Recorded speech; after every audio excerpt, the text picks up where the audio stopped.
Good evening दोस्तों। आज welcome back to our series. तो पहले जैसे कि पहले हमने पेपर 1 और पेपर 2 के बारे में बात करी है, तो आज हम बात करेंगे कि एक्सपेक्टेड कट ऑफ के बारे में बात करेंगे थोड़ा सा, कि कट ऑफ का थोड़ा सा वेरिएशन है कि किस जगह में किस डायरेक्शन में जा सकती है कट ऑफ। तो एक बार इनसे हमारे दोनों इन कैंडिडेट शुभम और अभिषेक से हम बात कर लेते हैं। शुभम, थोड़ा सा शेयर करिए अपने। मुझे लगता है कि कट ऑफ इस बार का 80 के नीचे होना चाहिए, 78 के आसपास होना चाहिए। उसके पीछे 2-3 रीज़न है। क्योंकि अगर मैं बताऊं कि पेपर जीएस का बहुत टफ था, हमने पिछले बार भी डिस्कशन किया ही था, और एक्चुअल में क्या है कि हम तीनों ने पेपर दिया भी है तो हम उस चीज़ को समझ पा रहे हैं। क्योंकि हम तीनों ने उससे पहले भी पेपर दिए हैं, 2-3 अटैम्प्ट हमने दिए हैं पहले। तो 2-3 अटैम्प्ट देने के बाद हमें ये समझ में आ चुका है कि कट ऑफ कितना होना चाहिए। तो मुझे ये लगता है कि कट ऑफ इस बार का 78 के आसपास होना चाहिए। इसके पीछे 2-3 रीज़न है। पहला रीज़न यही है कि जीएस के पेपर बहुत टफ था इस बार का, और जीएस के साथ साथ इस बार का सीसेट भी बहुत टफ था। क्योंकि हमने पिछले पेपर में उसमें वीडियो में डिस्कशन हमने कर ही लिया था कि इस बार का सीसेट के पेपर ने किस लेवल पे जाके क्वेश्चन को पूछा है, कैट के लेवल पे जाके क्वेश्चन को पूछा है। तो मुझे लगता है कि इस बार जितने भी कैंडिडेट हुए हैं जो कि 80 से ज़्यादा मार्क्स ला रहे होंगे जीएस पेपर फर्स्ट में, मुझे लगता है उस सीसेट में कहीं ना कहीं वो रुकेंगे ही रुकेंगे। क्योंकि सीसेट ने बहुत नुकसान किया है पिछले 2-3 सालों में, जो कि वो बच्चे हैं जो कि ऑलरेडी जीएस में 100 से ज़्यादा मार्क्स ला रहे हैं। उनके लिए जीएस उतना नंबर लाना उतना टफ नहीं है जीएस में, जितना कि अब सीसेट में लाना पड़ रहा है। तो कुल मिला के मुझे लग रहा है 78 to 80 वे कट ऑफ होना चाहिए, जो कि जनरल का जाएगा। तो मेरा तो यही मानना है। डेफिनेटली मेरे को भी यही लगता है कि यहाँ पे सीसेट जो होगा वो एक मेन रोल निभाएगा। पहले जैसे पेपर 1 हुआ करता था, बट अब मेरे को लगता है कि सीसेट यहाँ पे डिसाइडिंग फैक्टर बन चुका है, स्पेशली कि जो कट ऑफ को थोड़ा सा एक बार किस डायरेक्शन में जाएगा।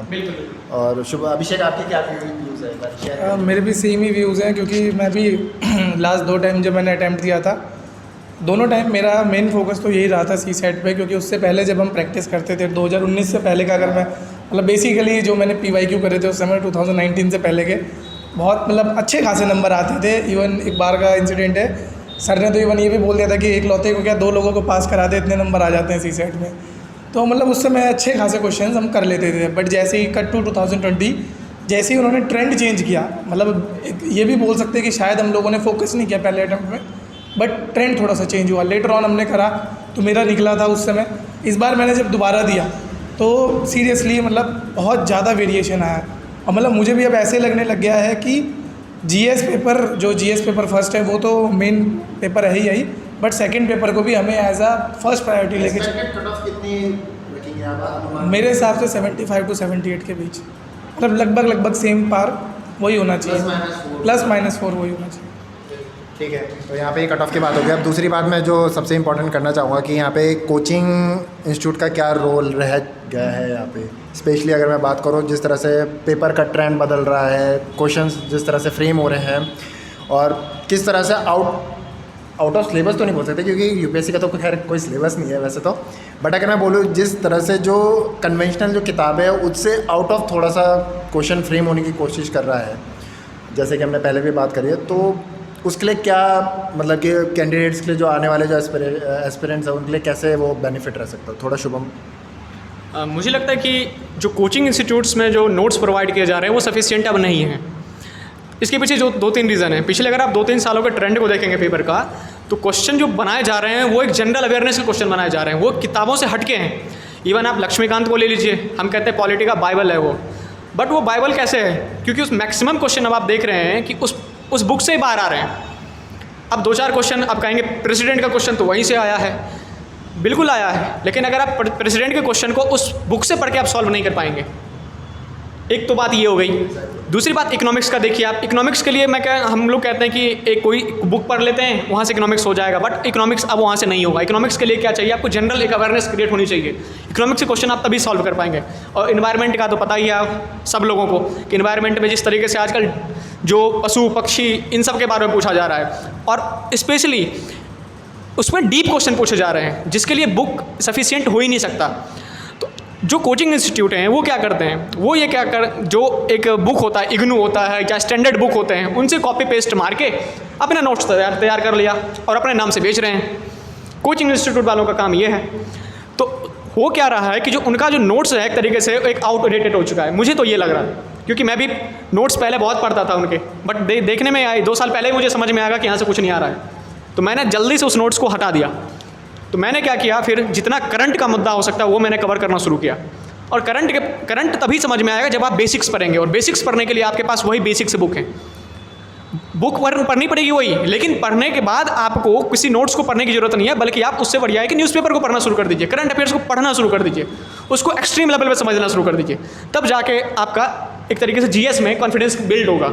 क्योंकि जिस हिसाब से पेपर पूछा जा रहा है, मुझे तो नहीं लग रहा कि भाई नोट्स से कुछ आने वाला है वो, तो मेरा तो यही मानना है। बाकी अभिषेक बता पाएगा इसमें और बेहतर तरीके से। हाँ, सिर्फ मेरा भी यही मानना है। और जो अभी शुभम ने थोड़ा सा शेयर करा है कि किस तरह से हमें आगे कोर्स करना चाहिए, प्रिपरेशन थोड़ा सा उसमें एक्स्ट्रा क्या ऐड ऑन करना चाहिए कि कुछ और, जैसे अगर आप नेक्स्ट अटेम्प्ट करेंगे तो थोड़ा सा एक्स्ट्रा क्या उसमें एफर्ट करना चाहिए, थोड़ा सा अपने कैंडिडेट्स मेरा तो सिंपल से यही मानना है कि जो नोट्स होते हैं वो सिर्फ आपको एक गाइडिंग फैक्टर देने के लिए होते हैं। अगर आप उनको एक बार देख चुके हैं, 1-2 बार पढ़िए, उसके बाद आपको एक बेसिक अंडरस्टैंडिंग हो जानी चाहिए उस सब्जेक्ट के बारे में।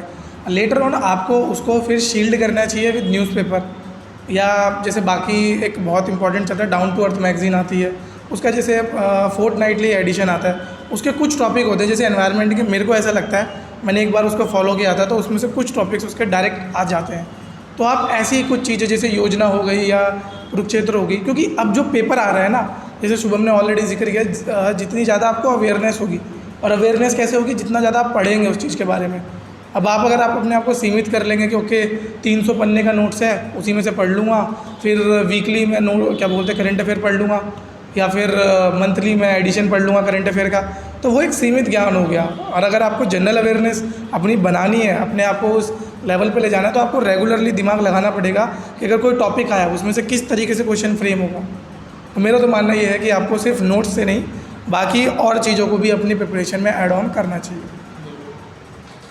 तो thank you Abhishek and Shubham, काफ़ी मतलब कि काफ़ी चीज़ें आपसे लोगों से समझने, इस बार के जो एक्सपीरियंस रहा है इनसे काफ़ी कुछ समझने को मिला है। आई होप कि ये हमारे दर्शकों को काफ़ी बेनिफिट होगा और आगे अपने कोर्स ऑफ प्रिपरेशन में थोड़ा सा ऐड ऑन कर पाएंगे, जो कि शुभम ने थोड़े से पॉइंट्स और अभिषेक ने भी पॉइंट्स ऐड ऑन करे। So thank